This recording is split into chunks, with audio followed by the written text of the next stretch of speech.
Hey everybody, it's Jonathan again with Dapper Pump Service located here in Lubbock, Texas. We wanted to make another video being that the winter months are here. We wanted to talk about winter prevention and kind of what's best for you to look at now before, the freezing nights get here back to back. Kind of save you some problems, save you some issues. Hopefully you don't need us during Christmas or Thanksgiving because, we like to spend time with our families too. So we highly advise that y'all take these precautions. So here for this specific setup, in terms of winter prevention, if your well looks like this, water well on a pitless adapter, water line leaves 18 inches below ground, goes into the well house. For this setup, nothing is needed here.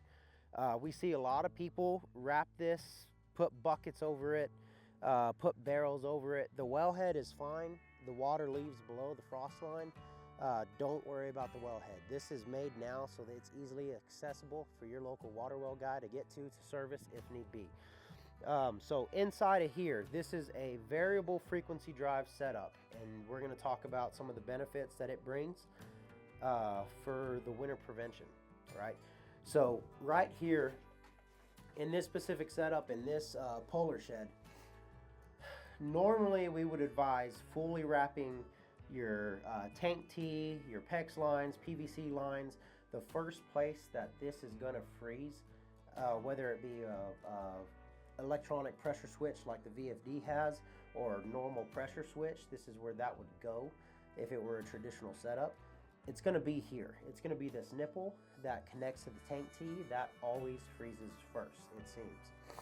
And so you want to keep your heat lamps on it.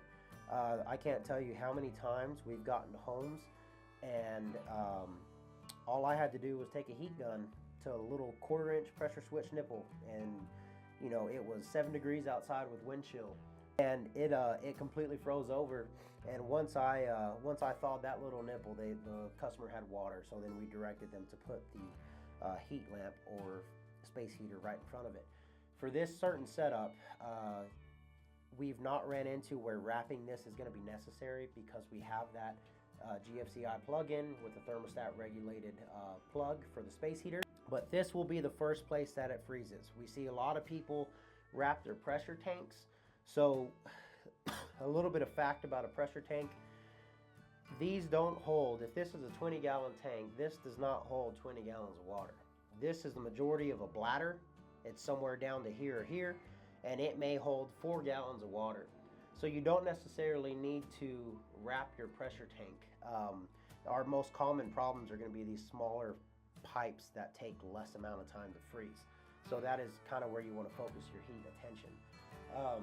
So on this variable frequency drive, if something were to freeze here, this electronic pressure switch, this drive would actually not read pressure. It will either overpressure, causing a line to bust somewhere, or it will actually read that it starts kind of cycling on and off because it can't read correctly, and then it's going to throw a fault code, and it's going to shut down the system overall and blink at you X amount of times, telling us people who have those explanations, you can actually find them behind the cover. And it's just going to be a preventative maintenance, so it will not ruin your pump or motor as a traditional pressure switch normally would. Just make contact, send full power down the well, tell it to run, I'm not pressuring up until your motor burns up. So that's kind of one benefit that this variable frequency drive has. Up here you'll see, if you guys are, another thing we advise, a lot of people take winter vacations. So if you are going out of town and you have a variable frequency drive, specifically the sub-drive utility, which is a Franklin product, we do a lot of Gould's Aquavars, we do the Franklin mono drives. It's kind of just whatever your pick is. The adjustable settings on this Franklin mono drive are kind of some of our favorites. But you'll see here where on this VFD you have BP on switch 3, position number 2. That stands for broken pipe. So if you flip this up, you're going to want to cycle power, turn off the power. This will stay on for about 30 seconds longer. Let it kill, turn it back on, and this will now be activated to where if you are away or if you are sleeping, wind chill comes in, something overpressures, something breaks somewhere, If this is running for 10 minutes without a change in consistent pressure, it is going to shut down your pump. So you will not wake up to a flood. You will not come back home to a flood. And that is what that broken pipe detection does. So we really advise during the winter months, whether if you don't feel comfortable doing it, give us a call. But come out to your sub-drive utility, turn on that broken pipe detection, because we're not really watering our yards anyways unless you have fescue. And that will help save problems.